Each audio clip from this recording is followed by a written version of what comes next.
grow cannabis. And we grow it for educational reasons. It's not rare. It isn't a particular botanical group, so we put it in the bed that it belongs in. But the main reason we grow cannabis in the garden is to explain how resourceful plants are, how useful they are. We have to have a Home Office licence to grow it. We're only allowed to grow the variety Fedora 17, and that contains very, very little THC, tetrahydrocannabinol, the chemical that affects your brain. So essentially, if you wanted to get high from this variety of cannabis, you'd have to smoke about a ton of it in 5 minutes. So it's not really a recreational, you can't use it legally for recreational use.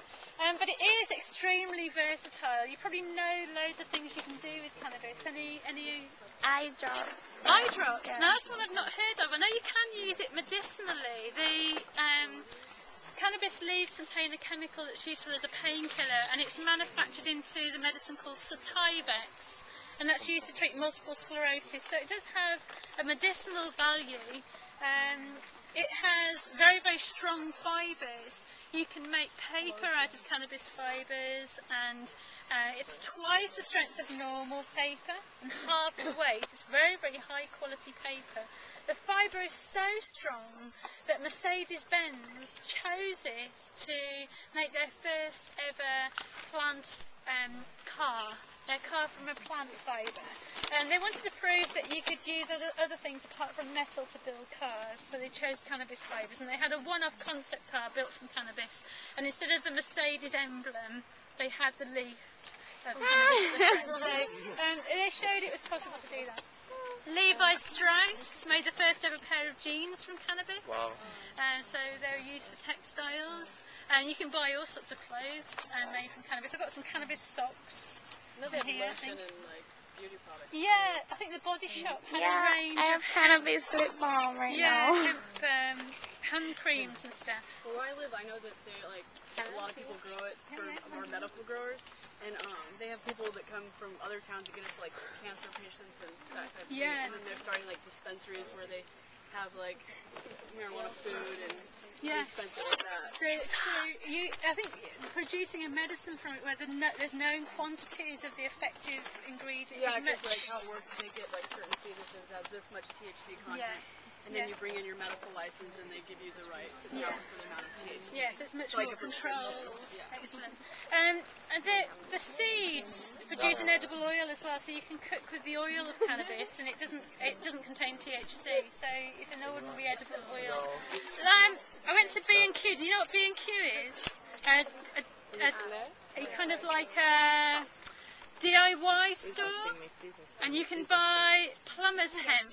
This is plumber's cannabis, and apparently you use it. I'm not sure what you use it for, but you can use it to wrap around leaky pipes.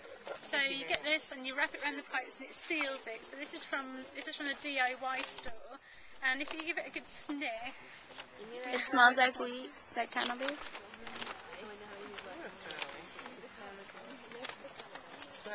It's pretty disgusting. Yes, it is. It doesn't smell like weed.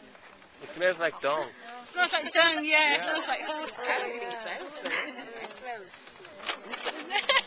Anybody else desperate to smell it? I wasn't smelling again. Maybe I'm not smelling properly.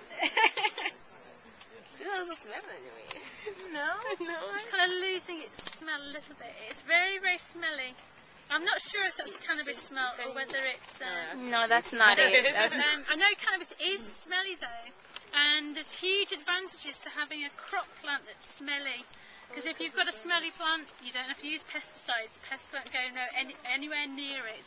So in terms of environmentally friendly crops, this is brilliant. You can grow it without pesticides, without fertilisers. It's extremely versatile. You can use it for loads of different things, and it's a massive improvement on the use of cotton. Because cotton is produced so intensively with masses of pesticides and fertilisers, if we were making clothes out of cannabis routinely, as we do out of cotton, then we'd be doing the planet a huge service, reducing pesticide use. Lots of other plants that can be used for textiles that we don't think of as alternatives to cotton. This comes from the Philippines. Any ideas what it's made from? No. Made from a plant that we normally think of as a tropical fruit rather than a... Coconut? No, not Oh. Banana? No, not banana. I've got a little ladybird here. Pineapple? Pineapple, yeah, it's made from pineapple. Wow. Pineapple fibres. And the more you work the fibres, the softer they get. This is quite scratchy and a bit see-through. I don't know if I'd want to wear it really, but it is a bit scratchy. So Yeah, I'm sure I they don't put know. money for it. You can get some really high quality fibres. It looks nice. Yeah, it does. The style of it's Or another shirt under it. yeah. Really nice. But I don't know if that is the answer, but maybe something else I've got is, this is made from another plant which grows very, very quickly, without pesticides and fertilisers, produces a very strong, high quality fibre. That one looks nice. Bamboo. Feel this one, this is much nicer. Oh my god, this is really nice. It's lovely, isn't it? Wow. I'll come over and look at you guys over there. It's really lovely and soft.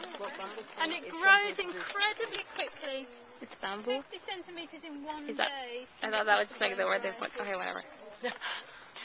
And you produce that without any fertilisers or pesticides. Very, very I thought there was some kind of bamboo that was in And there. it says on the label, 2 to 3 degrees cooler in warm weather, and naturally inhibits bacterial growth as well, so stays fresher for longer. So huge advantages to bamboo, and maybe we should be looking to something like this rather than cotton, because it grows very quickly. You don't need fertilisers or pesticides to grow that in plentiful supply. You might be thinking, if there's all these alternatives, why aren't we using them? Invested in the current industries.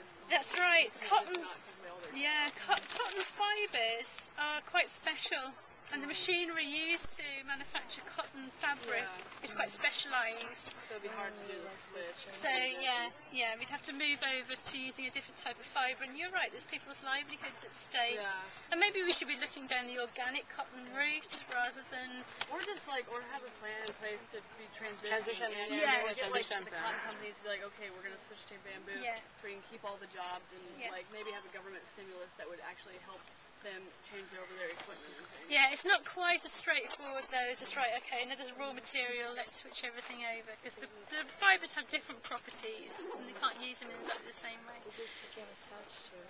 Yes, just get used to these things.